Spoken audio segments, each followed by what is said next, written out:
प्रांत कार्यालयाबाबत एकूण प्रस्तावाचा अभ्यास न करता कवठेमहांकाळवर अन्याय करतोय असं म्हणणाऱ्या लोकांचा किती अभ्यास आहे हे स्पष्ट झाले.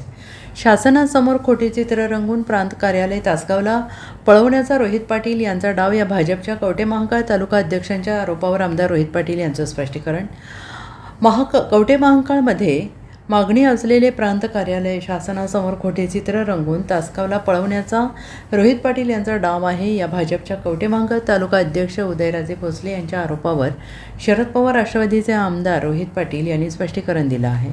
माझ्या मतदारसंघातील तासगाव कवठेमहांकाळ हे दोन तालुके सध्या एकमेकांपासून साधारण 35 ते 40 किलोमीटरच्या आसपासमध्ये शेवटच्या गावापासून येतात. त्यामुळे प्रांत कार्यालयाबाबत कुठलाही प्रस्ताव अद्याप अंतिम नाही आणि कुठलाच प्रस्ताव मी लोकांशी चर्चा केल्याशिवाय अंतिम करणार नाही. पण एकूण प्रस्तावाचा अभ्यास न करता मी कवठेमहांकाळवरती अन्याय करतोय असं म्हणणाऱ्या लोकांचा किती अभ्यास आहे ह्या निमित्तानं स्पष्ट होतं आहे असं आमदार रोहित पाटील यांनी स्पष्ट केलं आहे. सरकारनं माझ्या मतदारसंघातील लोकांच्या अडचणी भावना समजून घेऊन या प्रांत कार्यालयाबाबत अंतिम निर्णय घ्यावा असं आमदार रोहित पाटील यांनी म्हटलेलं आहे. एकूण ज्या काही अडचणी होत्या, ज्या काही माझ्या मतदारसंघातल्या पेंडिंग केसेस होत्या आणि माझ्या मतदारसंघातील लोकांना जी गैरसोय होणार होती त्या संदर्भातून हा प्रस्ताव तयार केला गेला.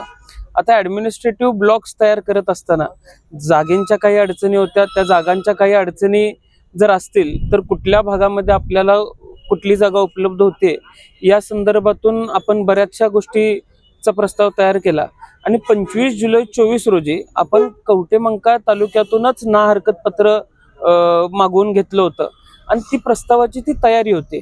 आता प्रस्तावाचा एकूण अभ्यास केला असता तर मी कवठेमहांकाळवरती अन्याय करतोय असं पद्धतीचं वक्तव्य त्यांनी करायचं धाडस केलं नसतं. एकूण या सगळ्या मंडळींचा अभ्यास किती आहे, खरं तर मी 2-3 दिवस शांत राहण्याचं कारण एवढंच होतं की अजून किती जणांचा किती अभ्यास आहे हे मला बघायचं होतं आणि अजून किती जण खोलवर जाऊ शकतात हे मला बघायचं होतं.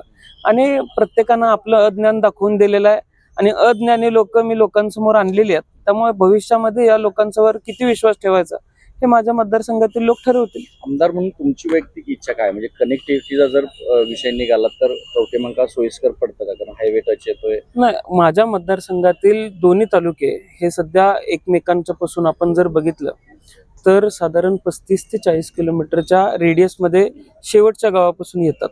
त्यामुळं कुठलाच प्रस्ताव अद्याप अंतिम नाही आणि कुठलाच प्रस्ताव अद्याप मी लोकांशी चर्चा केल्याशिवाय फायनल करणार नाही. आणि आम्ही विनंती केलेली आहे, आम्ही राज्य शासनाला विनंती केलेली आहे. माझ्या मतदारसंघातल्या लोकांची कैफियत मी राज्य शासनासमोर मांडलेली आहे आणि ते योग्य ते निर्णय घेतील प्रस्तावाप्रमाणे असं मला अपेक्षित आहे. SVN मराठी.